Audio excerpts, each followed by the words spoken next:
지금 여기 계신 분들은 한국인들 참석자들보다 훨씬 더 많이 있습니다.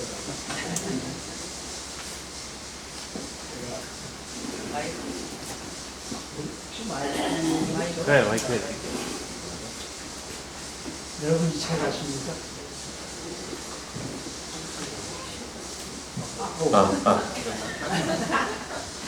이 차 가시나요? 네, 이 차. 네, 이번에 10권 나왔죠. 제가 지난주에 저희 신학교 동창들이 한 40년 만에 이렇게 모였습니다. 네, 저희가 22명이 한 클래스였는데 그 중에 여자분이 한 분 계셨어요. 조명자 씨라고. 이번에 동창들이 오는데 다 남자만 오는데 이분이 오시고 다른 분들은 아내를 데리고 오는데 이분은 남편을 데리고 왔습니다. 이분이 고등학교를 졸업하고 병원에서 잠깐 일하는데 그 병원에 연대를 아주 우수한 성적으로 졸업한 인턴이 의대생이 와서 의대생이 아니지 인턴이사 와서 실습을 하다가 이 자매의 그 신실한 모습과 아름다운 모습에 아주 피를 꽂혀가지고는 이 자매는 고등학교를 졸업한 자매인데 그냥 청혼을 했어요. 그 집안 연대 이 의대 이분 나온 분은 집안이 다 아주 골수 장로교 교수였어요. 근데 이 집안이 다 반대죠. 연대를 수석인지 아닌지 모르겠습니다만 장학생으로 나중에 연대 교수가 됐어요. 그 대학 출신 교수면은 그 한 해에 한두 명만 뽑는 뭐 한두 명 뽑힐까 말까 한 그런 거거든요. 그러니까 아마 수석을 한 것 같아요. 그 6년 내내 장학금 받고 다니는 그분이 대학도 졸업 안 했고 같은 교회도 아니고 그러니까 온 집안이 아주 다 난리 법사라면서 반대가 있는데 여하튼 이 두 분이 결혼해가지고 1학년 때 결혼해서 출산하고 이 신학교 학생들은 좀 학교에서 많이 괴롭혀요. 숙제가 얼마나 많은지 헬라어 맨날 시험 보죠. 히브리어 매일 시험 보죠.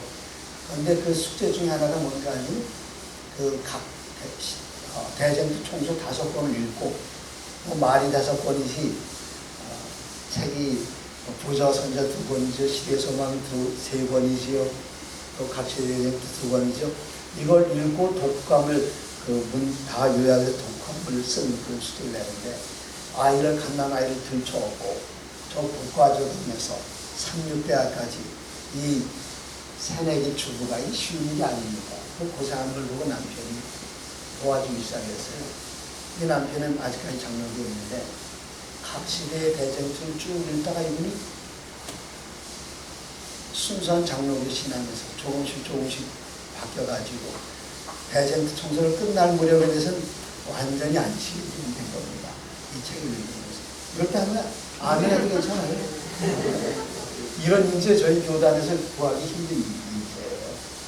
이분이 침례를 받으시고 대쟁투 청소를 읽으시다가 안식을 읽으시고 연세대학교에서 학생들을 가르치다가 몇 해 전에 은퇴하신 다음에는 우리 36의료원에 와서 얼마의 월급을 받으시는가 아니면 인턴 월급을 받으시고 봉사를 하고 계세요. 암센터에서. 이분이 이종화 박사님이십니다. 그분이 대쟁 총선 때문에 안식일을 내셨어요. 근데 이번에 우리 이종화 박사 혹시 아시나요? 이종화. 조명 아까 조명자. 역삼동에 네. 역삼동 그 세브라스 병원 옆에 살았어요. 거기 있었어요. 네. 그 이종화 박사님 미국에 있지 않습니까 의사? 아이들이 미국에서 공부하죠. 그 부인이 조명자.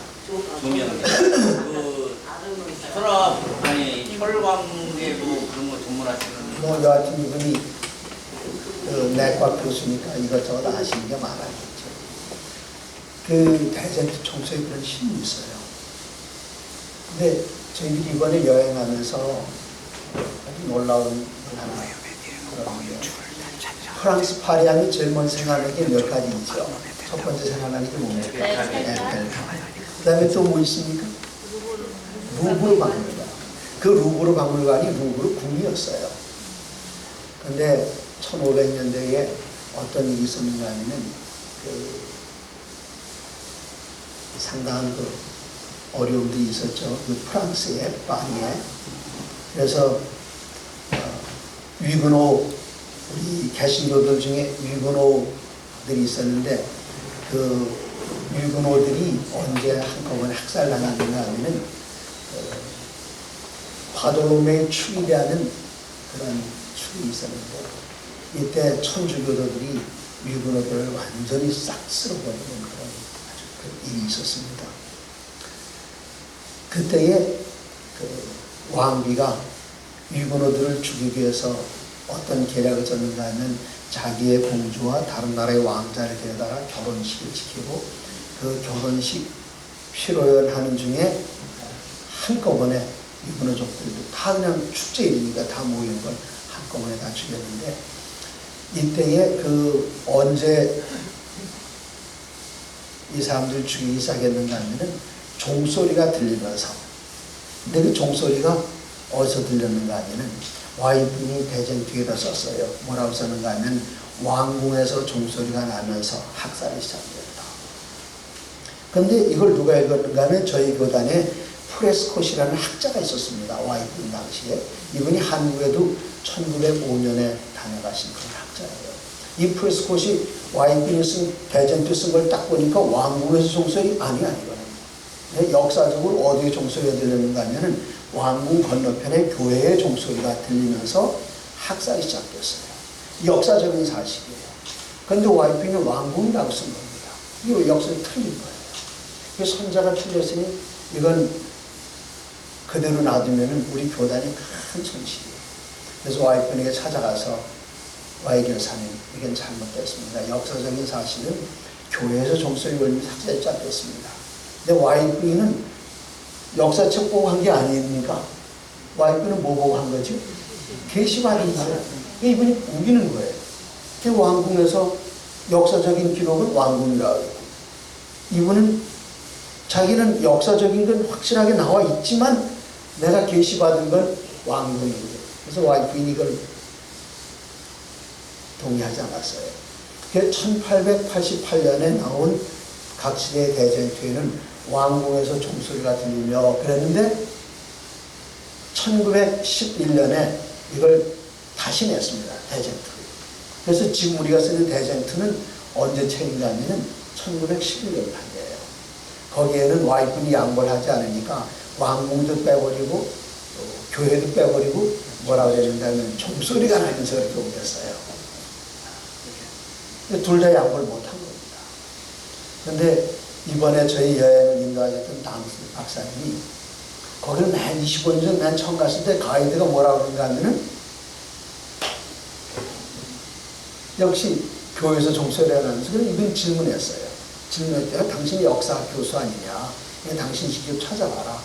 그래서 이분이 파리에 가서 뭘 찾아보셨는가 하면은 책들을 다 찾다가 뭘 발견했는가 하면은 바돌로메 대학살 당시에 현장을 목격한 사람들이 쓴 글을 찾아냈어요. 글을 찾아냈는데 뭐라고 말했는가 하면은 왕궁에서 종소리가 나면서 교회의 종소리가 이어졌다. 그렇게 쓴 거예요. 그리고 그 당시에 개신교 학자들이 남긴 기록들을 쫙 또 살펴봤어요. 몇 달 동안 파리에 가서 살펴봤더니 왕궁에서 종소리가 먼저 나고 이어서 그래서 이번에 저희들이 했던 그 여행을 통해서 저희들은 무엇을 배우는가 하면은 하나님께서 이 교회를 선자를 통해서 어떻게 인도하고 계시는지 그것을 확실하게 배우는 것입니다. 근데 이번에 이 책이 나오자마자 제가 그 책을 딱 해서 그 페이지를 찾아봤어요. 여기 뭐라고 나와 있는가 하면은 죄악에 참혹한 목록 가운데서 우리말로는 262쪽인데요. 가장 암묵적인 일, 곧 각세기를 통해 자행된 잔인무도한 일 중에서 가장 끔찍한 만행은 성 바돌로메 제1대학살이었다. 이때 한 5만 명이 죽었어요. 5만 명. 여러분 5만 명 죽인다는 게 상상이 됩니까? 5만 명. 이거 역사책에 나와요. 이 바돌로메 대학살이라고 북을 찾아보시면 나옵니다. 세상은 오늘날도 여전히 그 잔인하고 비열하기 이를 데 없는 습격의 광경을 공포와 전율로서 회상하지 않을 수 없었다. 프랑스 왕은 로마 교의 수도사와 주교들의 강요로 그 흉악한 행위를 묵인했다. 그리하여 사방이 고요한 한밤중에 정막을 깨뜨리고 울려 퍼진 왕궁의 큰 종소리는 학살에 대한 신호가 되었다. 우리말엔 왕궁이에요. 이게 제 신기해가지고 왜 왕궁인지를 요즘 번역되면 다 1911년 판으로 번역을 하고 여기 왕궁이에요. 왜 그런가 봤더니 1905년에 우리나라에 제일 처음 먼저 들어왔던 여자 선교사 미미 샤펜버기의 여동생 왕대라고 들어보신 분 계시죠? 왕대 여사가 이 책을 번역을 했어요. 근데 이분들이 오는 게 1911년 이전에 한국에 왔어요. 그분들이 1888년 판으로다 번역을 했는데 그 다음에 이거 번역하시는 분들은 이 책을 그대로 번역을 한 게 아니라 어떻게 했는가 하면 왕대 여사가 번역한 것을 문장만 수정을 한 거예요. 그래서 우리들은 다행히 대젠트 원본 1888년에 번역된 것을 우리가 읽고 있는 겁니다. 제가 이 사실을 편집장에게 시조사 편집국장 목사님에게 그 내용을 다 설명을 해드렸어요. 설명을 해드린 분이 아주 감동을 받으시고 이 여행을 통해 저희가 몇 가지 느낀 것이 있는데 첫 번째가 뭔가 하면은 하나님께서 이 교회를 선자를 통해서 인도하신다는 사실을 알고 또 저희 제7난식일 내수령은 예언 해석할 때에 역사주의적 해석을 합니다. 다른 교단은 두 가지 방법을 가지고 해석을 해요. 과거주의적 해석. 예를 들어서 우리가 계시록 2장 3장에 나오는 7교회를 이야기할 때에 그분들은 그건 그 당시 있었던 교회들이다. 끝! 그런데 우리는 어떻게 해석합니까? 에베소 교회는 예수님 승천하신 31년부터 기원 100년까지 그 다음에 서머나 교회는 100년부터 313년까지 그리고 그 다음에 버가모 교회는 313년부터 538년까지 그 다음에 538년부터 이렇게 쭉 이렇게 나가잖아요. 근데 다른 교단은 그러다 보니까 천주교가 딱 들어보니까 이래서는 안 되겠어요. 이건 완전히 천주교에 대한 공격입니다. 근데 천주교에서 만들어 놓은 게 뭔가 하면 과거주의 해석이에요. 이런 거 다 옛날에 다 일어나 다 지나간 거야. 그게 또 지나다 보니까 맞질 않아요. 그게 또 뭐가 나오는 건 미래주의 해석이 나옵니다. 예수님 재림하시 직전에 다 일어날 일이지 이걸 천주교에다 맞추는 건 이건 무리가 있어. 그럼 우리 교회는 과거주의도 아니고 미래주의도 아니고 무슨 주의라고요?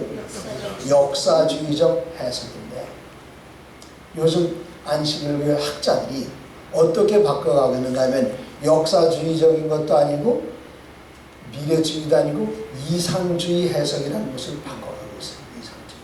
아이디얼리즘입니다.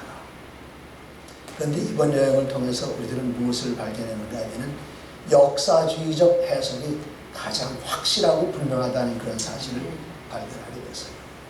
또 어떤 사실을 발견했는가 하면 하나님께서 다니엘서와 요한계시록을 통해서 예언해놓은 그 역사적인 현장을 방문하면서 어쩜 그렇게 딱 성취되는가 그런 것들을 이제 여러분께서 들으시게 되는데 거기에 참석하셨던 여기 이분들보다 오늘 참석하신 분들은 더 분명하게 들으실 수 있어요. 여기는 우리 막 41도였습니다. 41도.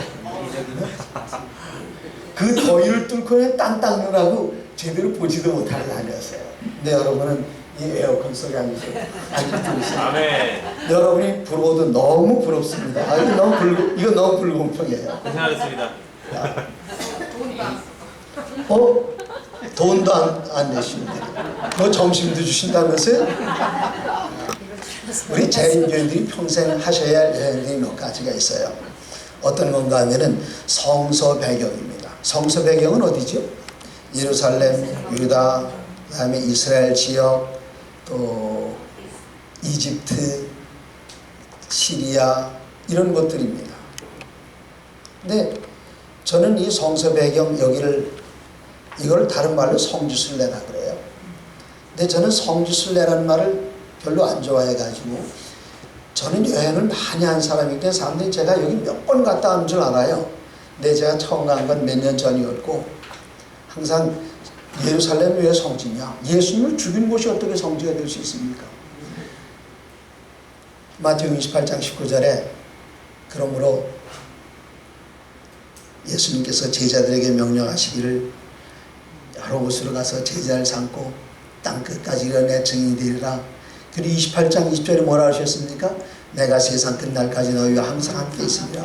그래서 제 마음 가운데 성지는 뭔가 하면은 선교사들이 가 있는 곳에 예수님께서 같이 가신다 그랬으니까 거기가 성지지.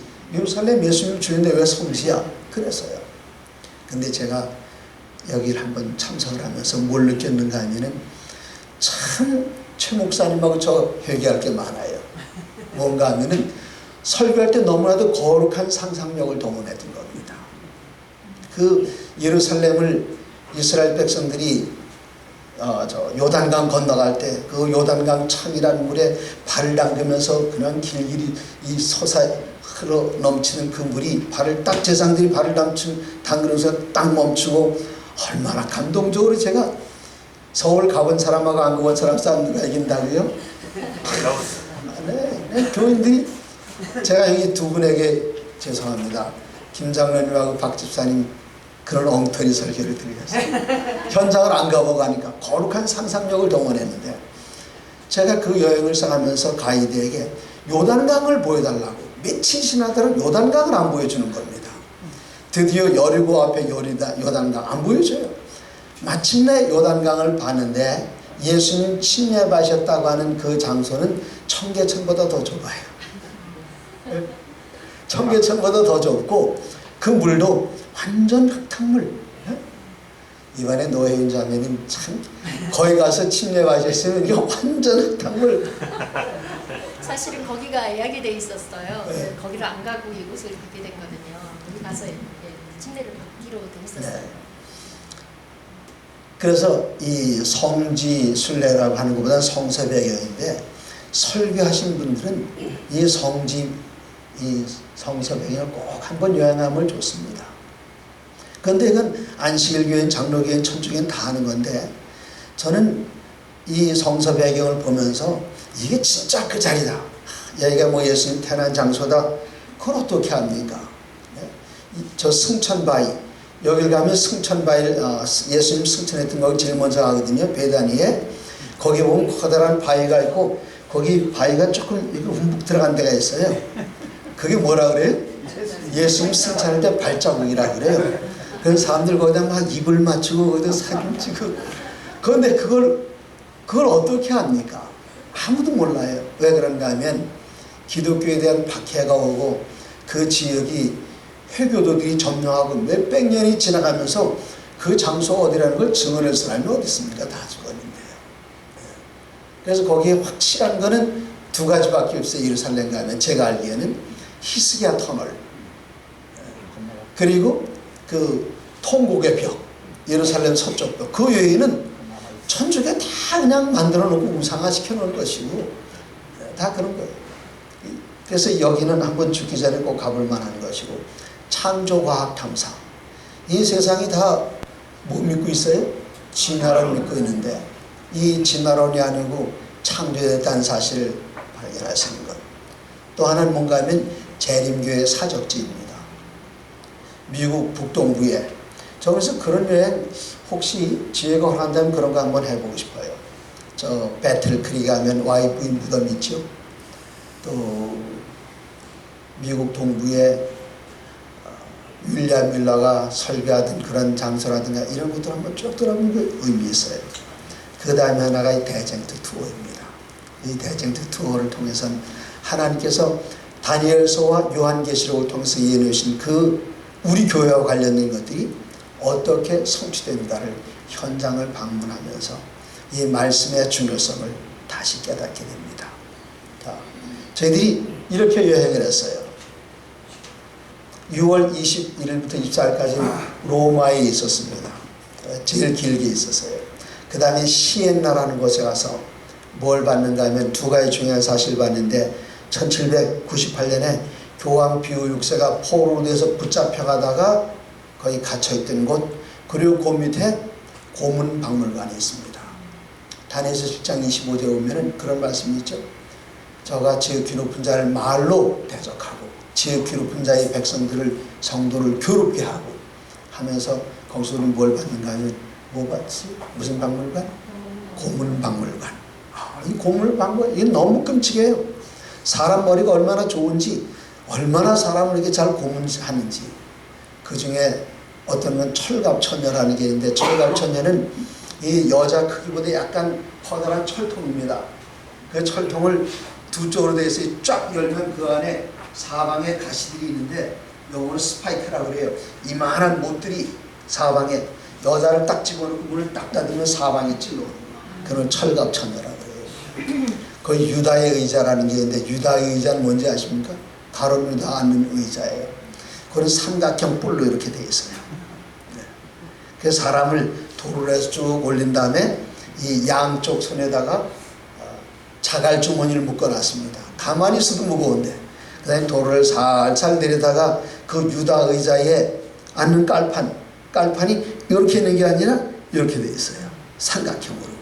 거기에 몸에 인체의 가장 민감한 부분을 거기에 딱 닿게 만들고는 줄을 내리면은 이 그냥 몸무게만 누르는데 양쪽에 자갈 주머니를 묶고 있으니 그게 가룟유다의 의자예요. 더 끔찍한 건 뭔지 아십니까? 기다란 창 하나인데 거기 어떻게 고문했는지를 보여주는데, 이 몸 아래에 가장 민감한 부분에 그 창을 집어넣어 가지고 내장을 통과해서 목으로 지고 있죠. 천주교회가 1260년 동안 기독교인들 이렇게 박해했던 고문 도구들 몽땅 다 전시를 해놨어요. 그 시엔나에서 봤습니다. 그 다음에 이제 라벤나인데, 이 라벤나는 어떤 것인가 하면은 기원 538년부터 1260년이 시작이 되죠. 이 라벤나가 여러 로마의 수도가 어디죠? 로마? 거기까지만 하십니까? 네. 이 라벤나로다가 수도를 옮겼어요. 로마의 마지막 수도가 라벤나입니다. 네. 그리고 서로마 지역에서 500년경에 가장 커다란 나라가 동고트예요. 그 동고트의 수도가 거기입니다. 그 동고트가 어떻게 멸망하는가? 그렇게 되면서 538년이 시작되는 역사적인 현장이 라벤나예요. 그 다음에는 카노사. 카노사는 어떤 곳이죠? 카노사의 굴욕이라고 들어보셨습니까? 네, 카노사의 굴욕. 그 천주교 교황 그레고리 7세에게 그 카노사, 거기 누가 올라가는가 하면 독일의 황제 하이니 4세가 눈길을 뚫고 올라가는데, 그 길을 올라가기 얼마나 힘들었는지 집사님 말씀하시겠어요? 네. 길 탔다가 몇 시간 아니 어떻게 올라가요? 그 버스가. 올라갈 수가 없고. 주무실. 아니요. 그냥 이렇게 올라가는 게 아니라 이 길을 꺾는데 버스가 길을 꺾지 못해요. 그래서 올라갔다 몇 번 하니까 거기를 딱 꺾으니까 그 차 안에 사람들이 뭐 어떻게 했습니까? 열광적인 박수. 그렇게 힘든 곳을 나라의 일국의 황제가 그 산꼭대기에 올라와서 눈 속에서 3일 동안 무릎 꿇고 빌었습니다. 혼자 간 것도 아니고 처자식 데리고 어머니를 모시고 그 산꼭대기, 그 카노사의 굴욕, 그 현장. 여기는 관광 가면 아무도 못 가요. 왈덴스인들 오늘 저희까지는 못 보여드릴 것 같아. 시간이 안 돼가지고. 왈덴스에서 옛날에도 놀라운 일이 일어났지만 현대판 기적이 일어났습니다. 담스 박사님께서 25년 동안 1년에 서너 번씩 갔는데, 놀라운 기적이 뭔가 하면 그 25년 역사 가운데 최초로 있었던 일이 있었는데, 그 현장을 목격하신 분들 여기 몇 분 계시고, 어떤 일이 있었는가 하면 우리 노혜윤 성도님께서 거기서 침례를 받으셨어요. 그 물이 좀 시원했죠? 네, 그 얼음 녹은 물이. 근데 거기서 딱 올라오면 뭐가 보이는가 하면은 거기 바리온이라는 산이 보이는데, 와이프인이 계시 가운데 뭘 보셨는가 하면 그 바리온 산 꼭대기에 왈렌스인들을 끌고 올라가서 밀어서 죽인 거기에 이제 침례 현장에 딱 나오면은 그 삼각형 산고 산이 보입니다. 그 와이프인이 여기를 3번을 방문하셨던 거기에서 침례를 하셨고요. 그 다음엔 제네바라는 곳, 제네바를 갔습니다. 이 제네바는 어떤 곳인가 하면은 그 종교개혁 당시에 다른 나라에서 종교 핍박받는 사람이 다 이 제네바 이 도시를 다 피난을 왔어요. 이 칼빈이 여기서 계속 설교를 했죠. 이 제네바에서 집들은 옛날 집들이 어떻게 생겼는가 하면은 집 모양이 다 똑같지 않고 꼭 2, 3층 간 다음에 전혀 다른 모양의 집들이 있어요. 왜 그런가 하면 다른 나라에서 핍박받는 사람이 다 여기로 몰려드니까 그 사람들을 수용하기 위해서 이미 있는 집들에다가 집을 더 올려진 그런 모습들이 있고요. 그다음에 제네바에 가면 뭐 볼 게 상당히 많이 있는데 그 중에 하나가 뭔가 하면은 종교개혁자들의 벽이라는 그게 있어요. 쭉 기다란 벽인데 개혁자들이 다 조각을 해놨습니다. 이번에 놀라운 건 그 종교개혁자들 그 벽, 그리고 제네바는 거룩한 도시이기 때문에 도박도 안 되고 댄스 춤도 안 되고 술도 못 마시고 그렇게 칼빈이 만들어놨던 도시인데 지금 가보니까 이 종교개혁자들의 벽 맨 끝에 깃발이 휘날리고 있었는데 혹시 그 깃발 어느 분 기억나십니까? 무슨 깃발인지? 네. 네. 그게 뭔가 하면은 그 LGBT 깃발이에요. LGBT가 뭔가 하면 L은 레즈비언, 여자 동성애자들, G는 게이, 남자 동성애자들, 그 다음에 B는 바이섹슈얼, 뭐 양성, 뭐 남자도 좋고 여자도 좋고, 그 다음에 T는 트랜스젠더. 그 깃발이 제네바 시를 뒤덮고 있어요. 근데 그게 어디 있는가 하면 이 종교개혁자들 벽에 옆에 다 있는데 그걸 보면서 참 그때 이렇게 종교개혁을 위해서 애썼는데 그리고 여기서 또 우리 뭘 받는가 하면은 거기에 찌잉글리 교회가 있습니다. 네, 찌잉글리. 이 찌잉글리 교회 바로 앞에 강이 흐르는데 그 강이 어떤 강인가 하면은 개혁자들이 나중이라는 개혁자들을 핍박을 했어요. 제가 이번 여행에 같이 참석하려고 했던 한 분이 계시는데 그분이 참석을 못 하셔서 김명림 집사님이라고 제가 지난 금요일 날 그분하고 전화를 끊은 다음에 제 아내와 같이 눈물을 흘리면서 기도를 드렸습니다.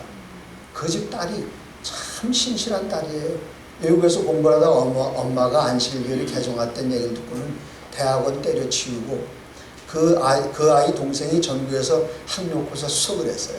근데 공부 때려치우고 엄마 때문에 한국에 와서 근데 이 아이가 엄마하고 저희 사무실에 이제 오는데 어머니가 우리 사무실 온다는 얘기를 숨기고 딱 들어오다 보니까 안식일교회 팻말이 있는 거예요. 그 자리에서 다시 너무 마음이 아팠어요. 그 제가 그 딸이 자꾸 엄마가 다니는 교회를 이단이라고 그래서 이단에 대한 설명을 했습니다. 이단은 두 가지가 있어요. 하나는 어떤 이단인가 하면은 상대적인 이단, 하나는 절대적인 이단. 상대적인 이단은 뭔가 하면 적으면 이단이에요. 숫자가 적으면 이단. 예수님 이단 아니었습니까? 사도 바울이 이단이었죠. 그 다음에 기독교가 점점 커가다가 이제 마틴 루터가 종교개혁을 하니까 1517년에 종교개혁을 하니까 마틴 루터가 이단이었죠. 근데 마틴 루터는 누구를 핍박했는가 하면은 영국에서 칼빈주의 장로교인들이 너무 핍박을 견디지 못해서 독일로 피난을 옵니다. 그 독일로 배 타고 오는데 이 루터교 교인들이 어떻게 했는가 하면은 풍랑에서 막 도착하는데 여기 착륙을 하지 못하게 하고 그냥 풍랑 속으로 되돌려 보냈어요. 그게 루터교예요. 찌잉글리는 어떻게 했는지 아십니까? 재침례파들, 침례교의 원조죠. 침례받으니까 침례 물속에 들어가는 게 좋으냐? 하고는 그 찌잉글리 교회 바로 앞에 강인데 그 강 속에다가 재침례파들을 그냥 몇 해 동안 나오는 대로 다 물속에다 다 수장시켜버렸습니다. 이단이라고. 그래서 숫자가 작으면 이단이에요. 그 제네바에서 저희들은 그런 현상을 또 봤습니다. 그 다음에 그러면 절대적인 이단은 무엇이냐? 절대적인 이단은 무엇인가 하면은 신론, 우리가 어떤 하나님을 섬기는가, 삼위일체를 부정하면 이단이에요. 여호와의 증인 같은 거 이단이죠. 그 다음에 구원론에 있어서 믿음 외에 다른 것으로 구원받을 수 있다. 이건 이단이에요. 그 다음에 경전에 있어서 성경 66권 외에 다른 책을 우리들의 믿음과 행위의 기준으로 삼는다. 그런 건 이단이에요.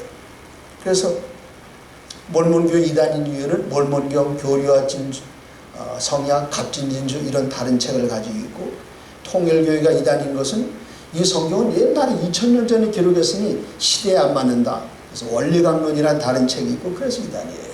그래서 절대적인 이단은 신론에서 삼위일체 구성하고, 경전에서 성경 외에 다른 책을 주장하고, 구원론에 있어서 믿음 외에 다른 것을 주장하면 이단인데, 안식일교는 그거 아니잖아요. 다만 이단 소리 듣는 이유는 하나, 상대적인 이단이에요. 왜 이단이지? 숫자가 작으니까요. 그 다음에 우리들은 카펠 쥐리에서 그 쥐잉글리그 교회에 갔습니다. 콘스탄츠 가면은 누구 개혁 현장이죠? 마틴 루터. 그 다음에 스파이어, 보름스, 다 마틴 루터가 그 개혁하던 것이고, 마침내 이제 라임스, 프랑스에 가서 라임스를 가는데, 라임스에 가면은 뭐가 있는가 하면은 커다란 그 성당이 있어요. 이번에 파리에서 불난 성당 하나 있죠. 노틀담. 이 노틀담은 그 우리의 여인이란 그런 뜻입니다. 우리들의 여인. 그래서 이 노틀담은 파리에만 있는 게 아니라 곳곳에 있는데, 저 라임스도 노틀담 성당이 있어요. 그 노틀담 성당에서 우리는 뭘 받는가 하면은 다니엘서 12장이면 1290일하고 1335일 나오죠. 그 기산점이 언제인가? 기원 508년이거든요. 508년에 첫 번째로 10개의 그 서로마가 10개로 갈라지고 첫 번째로 천주교에 들어간 이 프랑크의 왕이 저기서 클로비스가 침례받은 그 장소에 508년. 그래서 508년이 1290년과 1335년의 기산점이 되죠. 그 장소를 갖고 맨 마지막으로 이제 파리에 가서 우리들은 뭘 받는가 하면은 그 나폴레옹의 무덤을 봤습니다. 이 나폴레옹의 무덤, 또 아까 말씀드렸던 그 종소리 나는 어디 루브르 궁 그 앞에 교회 그 앞을 지나갔습니다. 자, 이제 6월 22일 첫 안식일. 저희들이 제가 이런 여행을 많이 참가해 왔어요. 근데 참 마음 아픈 것은 무엇인가 하면 안식일과 평일에 구별 없이 계속 다니는 겁니다. 네? 어느 분들하고 다녀도. 근데 이 여행의 특징은 뭔가 하면은 안식일 날 함께 모여서 예배 드리고, 네? 그 다음에 저희들과 특별히 이제 신앙과 관계된 그런 것들을 방문했는데, 이 안식일 정말 좋은 순서였습니다. 나와서 다들 전에는 다 목사님 설교를 하셨는데 이날은 설교 안 하시고 다 나와서 자기 소개하는데, 자기 소개를 뭐 20-30초 뭐 한국에서 온 누구입니다 하는 게 아니라 어떻게 교인이 되는지 이런 간증들 하면서 정말 은혜스러운 시간을 가졌습니다. 그리고 안식일 위해 제일 먼저 한 것이 바실리카 디 산 피에트로 인 빈골리, 바로 저희가 묵었던 호텔 건너편에 있는 것인데 이런 성당이었어요. 근데 저 성당 안에 들어가면 뭐가 있는가 하면은 저 밑에 쇠사슬이 있죠. 좀 더 크게 보시면 이 쇠사슬인데, 이거는 믿거나 말거나 합니다. 안 믿으셔도 됩니다. 이건 베드로를 묶었던 쇠사슬이 아니라, 하나는 예루살렘에서 묶였던 것, 하나는 로마에서 묶였던 것. 그런데 이 두 쇠사슬이 기적적으로 딱 만나가지고 여기서 한 덩어리가 됐대요. 믿거나 말거나 하죠. 네, 그래서 유명한 교회예요. 근데 사실 사람들이 여기 찾는 것은 이 쇠사슬보다 더 많은 이유는 이것 때문에 옵니다. 이게 뭐죠? 이거 아주 중학교 미술 교과서에 나오는 그림이에요. 미켈란젤로의 모세상입니다. 모세의 머리에 뭐가 났습니까? 뿔이 났어요. 라틴어로 이 광채가 나는데 그 광채라는 단어하고 뿔이라는 단어하고 같아요. 그래서 여기 미켈란젤로는 광채가 나는 신의 사람이랄 때 얼굴에 광채가 나는 그 모습을 저렇게 두 뿔로다가 묘사를 했습니다.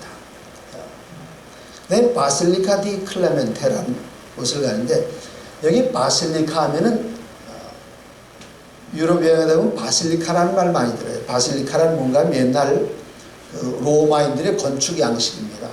기둥들이 쭉 있고 가운데 공회당처럼 있고 그런 곳인데 나중에 바실리카 이런 건물들을 천주교회가 다 교회로 만들었어요. 그래서 천주교회 중에서 어떤 교회인가 하면은 이 교황과 관련이 있거나 아니면 성물이 보관되어 있는 곳을 바실리카라고 해요. 근데 이 바실리카 클레멘테는 여기 천주교회의 그 건물 중에 가장 오래된 것들 중에 하나인데 이 안에 뭐가 있는가 하면은 그 아래에 옛날 건물들이 어떻게 짓는가 하면은 이 새로운 문화가 들어서면 있던 건물들을 헐고 그 위에 또 건물 짓고 또 건물 짓고 또 건물 짓고 그래서 땅을 파고 한참 파고 내려갑니다. 근데 그 밑에 뭐가 있는가 하면 미스라 신당이 있어요. 로마의 신이 무슨 신이죠? 태양신? 미스라 신이죠. 그 밑에는 미스라 신전이 있고 그 위에는 클레멘테 성당이 있습니다. 그 다음에 서커스 맥시무스. 이건 전차 경주장이에요. 여기서 뭘 찍었는가 하면은 그 배너. 그 배너 생각나십니까? 이 전차 경주장입니다. 그런데 여기에서 많은 그리스도인들이 순교를 당했던 그 현장을 저희들이 여기 지나갔고요. 그 안식일 오후에 어딜 갔는가 하면 뭐 낯익은 사람들이 있습니까? 뒷모습이 남기가요. 아니 왜 앞모습 안 보시고 아니 우리 김 지사님 삐지시겠네? 아니 누구 뒷모습보다 내 앞모습이 못하나. 치에사는 교회란 뜻입니다. 로톤도는 둥글다는 뜻이고 치에사 산트 스테파노 스테반의 그 성당이란 그런 곳인데 교회란 뜻인데 이 안에 들어가 보시면 둥글죠. 두 분 여기 네 분 이런 모양으로 못 보셨죠? 네, 이렇게 다 이거 멀리서 관광 렌즈를 찍어서 쫙 나오는데 요 그림이 다 무슨 그림들인가 하면은 서머나 시대 교회에 우리 기독교인들이 이교도들에 대해서 어떻게 핍박을 받았는지 이 안에 그림들을 쫙 돌아가면서 있어요. 이 안에 들어가면은 여기는 그림들 다 제대로 보여드리기 쉽지 않아요. 어떻게 죽이고 있습니까? 요 그림 나중에 다시 볼 테고요. 지금 사람들 놓고 끓는 물에다 불어 죽이잖아요. 이 초대교회 당시 이렇게 핍박을 당했어요. 세워놓고 목을 자르죠. 목을 찌르죠.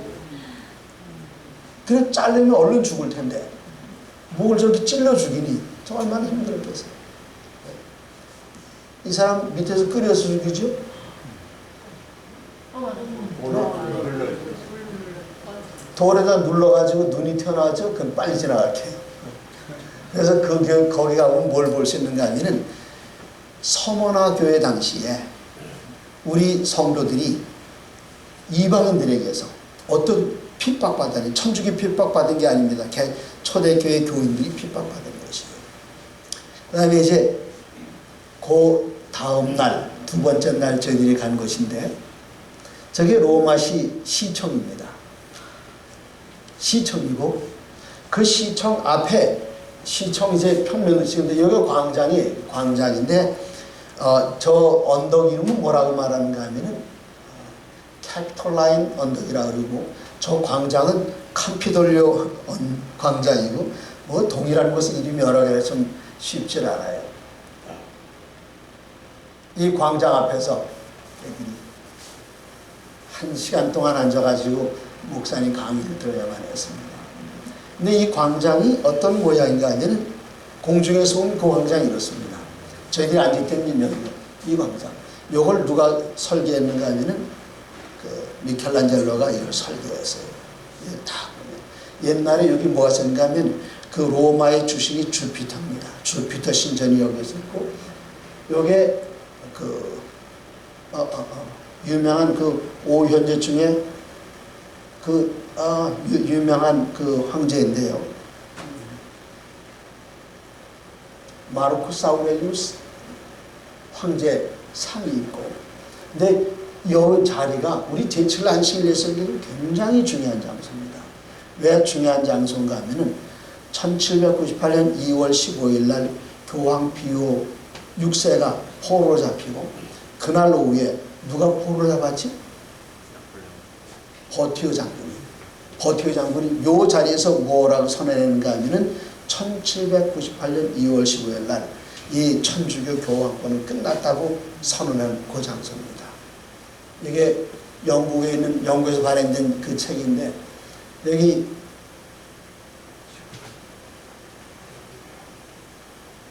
보면 이태리에 있는 프랑스 주둔군 총사령관이 프랑스 공화국의 이름으로 선언한다. 네. 이 로마 나라의 공화국의 시작을 선언한다. 그러면서 뭐라고 말하는가 하면은 그 결과로 이제까지 누려오던 그 교황의 구정권은 이제는 압제되었고 더 이상 그 기능을 행사할 수 없다. 알렉산더 버티오 몇 년입니까? 1798년 2월 15일 해방의 원년에 그 자리에 선언했습니다. 그래서 우리 제7안식일 예수련교회에서 이야기하는 1260년의 기간이 여기서 완전히 끝났다는 것을 프랑스 점령군 사령관이, 이 다니엘서 계시록에서 제일 많이 언급되고는 연대, 우리가 예언연대 하면 두 가지 잘 기억하자. 하나는 뭡니까? 1844년 2300주야. 그건 딱 한 번 나와요. 그런데 이 예언은 7번씩이나 나옵니다. 다니엘 7장 25절에 작은 뿔이 성도들을 괴롭히는 게 한때 두때 반때. 그 다음에 12장 7절 반드시 한때 두때 반때를 지나 성도의 권세가 다 깨어지기까지는, 그렇게 되면 이 모든 일이 다 끝나리라 하더라. 그리고 다니엘이 뭐라고 말하는가 하면 이 글을 봉함하고 간수하라. 12장에 2번 나와요. 5절에 나오고 8절에 나오고 요 다음 절에 여기 이 기간 밝히지 않는 겁니다. 그러니까 봉함하고 간수하라 2번 나왔죠. 그 다음에 계시록에는 11장 2절에 성전 바깥마당은 측량하지 말고 그냥 두라. 네. 그럼 어디만 측량해야 되는가? 어디만 측량해요? 성전 안에 조사 심판에 가까운 걸 이야기합니다. 42달 동안 짓밟습니다. 11장 3절에 굵은 베옷을 입고 1260 예언한다. 12장 6절에 여자가 광야로 도망하며 1260일 동안 그를 양육하기 위하여 예비한 곳이 있더라. 저희들은 이번 기간에 그 예비한 곳, 왈렌스인들, 피드먼드 골짜기 이런 것들을 방문했었습니다. 그 다음에 12장 14절에 큰 독수리의 두 날개를 받아 날아가 거기서 뱀을 피하여 한때 두때 반때를 양육받았다. 그리고 마지막으로 13장 5절에 또 짐승이 과장되고 신성된 신성 모독을 하는 말한 입을 받고 42달 일할 권세를 받으니라. 같은 기간이 몇 번 나옵니까? 7번 나와요. 근데 이번 여행을 통해서 이 7번이 1260년이 언제 시작해서 언제 끝나는지, 어떻게 시작해서 어떻게 끝나는지 이 역사적인 현장들을 다 방문할 수 있었습니다. 그중 바로 이 현장이 이제 다 끝났다고 1260년 끝난 1798년 그걸 선언했던 그 장소입니다. 여긴 어딘지 기억나십니까? 기억 안 나요. 왜 안 나는가 하면은 사람들이 항상 여기 서 있으니까 다 못 보는 거예요. 그러니까 사진은 저기 어디더라 그러는데 네, 여기 마메르틴, 메모탄. 이게 사실 옛날에 이렇게 좋은 건물이 아니었어요. 이런 좋은 건물들은 그 장소 위에다가 그걸 기념하기 위해서 교회를 지었기 때문에 그런 것인데, 그 아래 들어가면은 지하 감옥이었습니다. 지하 감옥. 여기 사도 바울하고 바울 이름이 나오죠. 네. 아포스톨리 피에트로 에 파울로. 여기 두 분이 다 갇혔던 곳이에요. 그 거기 탁 들어가면은 철창 안에 감옥을 상징하면서 두 분이 있는데 왼쪽 오른쪽 누가 바울이고 누가 베드로죠? 베드로 열대 때 네? 베드로는 검이고 이게 갔다 오신 분하고 안 갔다 오신 분 이게 차이예요. 이 베드로는 뭘 들고 있습니까? 열쇠를 들고 있습니다. 그다음에 사도 바울은 칼을 들고 있습니다. 이 두 분이 여기다 갇히셨어요. 이게 그냥 평평한 땅인데, 바닥인데 그 바닥이 동그란 구멍 하나만 있습니다. 감옥에 문이 없어요. 그 여기로 집어 던지는 거예요. 이게 나올 수가 없어요. 꺼내지 않고는. 밑에서 보면, 이제 밑에 내려가서 보면은 위로 저렇게 되는 거예요. 네. 위에서 이렇게 집어 던지면 이렇게. 그리고 그 바닥은 이렇게 되어 있습니다. 이게 대소변 처리할 곳도 없어요. 이게 구멍이 뚫리는 것도 아니고 조금만 이렇게 낮은 것입니다. 그런데 제가 이걸 준비하면서 그때가 아니라 이거 준비하면서 얼마나 눈물을 흘렸는지 몰라요. 왜 눈물을 흘렸는가 하면은 사도 바울이 쓰신 옥중서신들이 사도 바울이 로마에 2번 갇혔어요. 1차 투옥 때는 셋집에, 그냥 셋집에 있으면서 자유스럽게 사람들 불러막아서 성경 가르치고 그러면서 여기서 빌립보서 쓰고 에베소 쓰고 편지 여러 번 쓰셨거든요. 이곳에 책 한 권을 쓰셨어요. 디모데 후서를 쓰셨어요.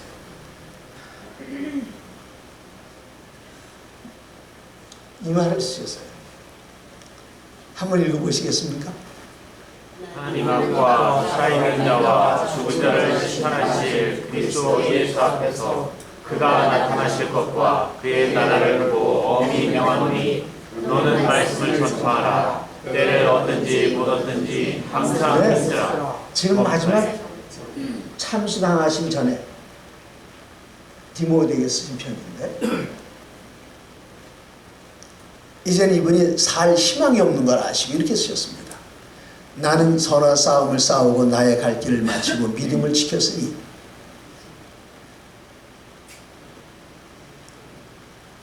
이제 후로는 나를 위하여 의에 면류관이 예비되었으므로 주 곧 의로우신 재판장이 그날에 내게 주실 것이며 내게만 아니라 주의 나타나심을 사모하는 모든 자에게 됩니다. 네. 그 앞에 보면 전제와 같이 부음이 되고 그런 말이 그 앞에 절에 나와요. 전제가 뭐죠? 물을 부어서 액체를 부어서 드리는 그 제사를 이젠 당신의 생명이 다 끝난 거예요. 이젠 살 가망이 없는 걸 발견하시고 그 다음에 9절에 뭐라 하는 줄 아십니까? 디모데에게 너는 어서 속히 내게로 오라. 너무나 외로우셨어요. 다 누구는 도망가고 떠나가고 누구만 갇혔는가 하면 누가가 누굽니까?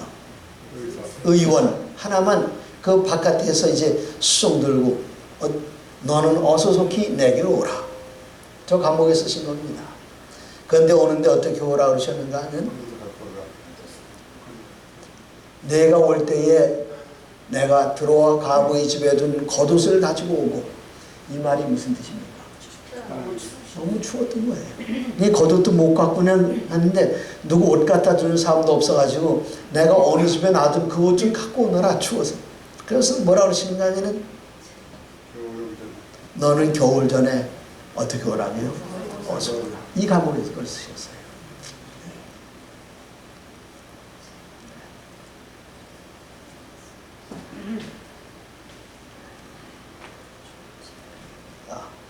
그 다음에 가는 곳이 어디입니까? 감옥 바로 밑에 내려가면은 이게 이제 이걸 포로 로마노라고 하는데 여기가 로마의 제일 중심지입니다. 이건 뭐죠? 콜로세움이에요. 이 뭐 신전들 이렇게 쫙 양쪽에 다 있고 아까 저희들이 앉아서 있던 곳 로마 시청이라고 했던 것 이게 시청 뒷면입니다. 그리고 우리가 들어갔던 감옥이 바로 요 감옥이에요.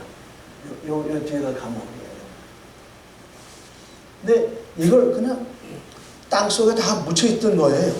묻혀있다가 파냈습니다. 이렇게 이제 파냈는데, 파내고 또 어떤 것들은 다시 세우고 그랬는데, 여기 이제 이 그림,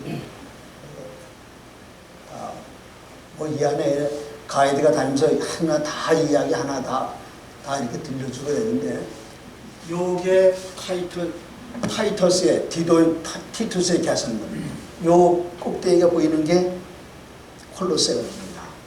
근데 이거 다 발굴한 지 100년도 안 돼요. 100년도 안 되기 때문에 이런 거 좀 이상한 걸 목사가 보여줬죠. 왜 로마의 네, 이 영화가 언제 나왔는가 하면 1954년에 만든 겁니다. 그래서 여기 이것도 오드리 헵번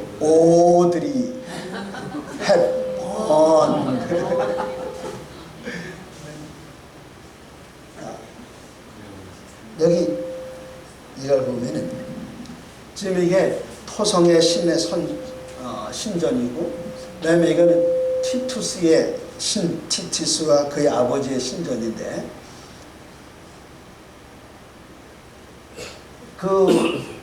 지금 그 영화의 한 부분을 캡처했는데요. 이게 다 묻혀가지고 요 사이로 여기 길이 있었어요. 여기 길이. 그게 그 영화에 보면은 이렇게 나오는 거예요. 네. 요 뒤로. 그 지금 그레고리 팩이 이렇게 지나가는 거예요. 이렇게 딱 지나가는 거예요. 지나가다가 그 다음에는 이게 그 신전 기둥이고 저기 성당이 그런데 그 오드리 헵번이 여기에 누워 있어요.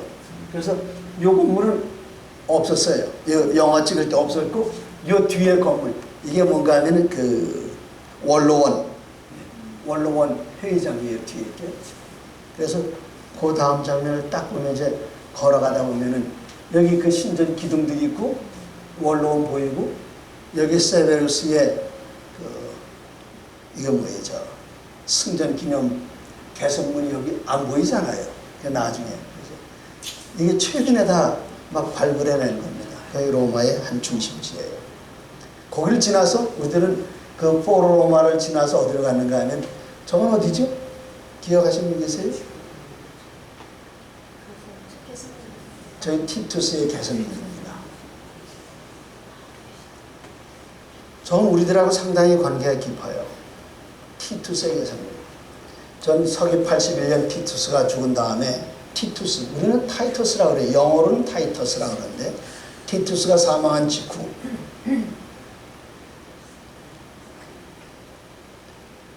성경은 디도라고 그러죠. 디도. 영어로는 타이터스. 그 다음에 라틴어는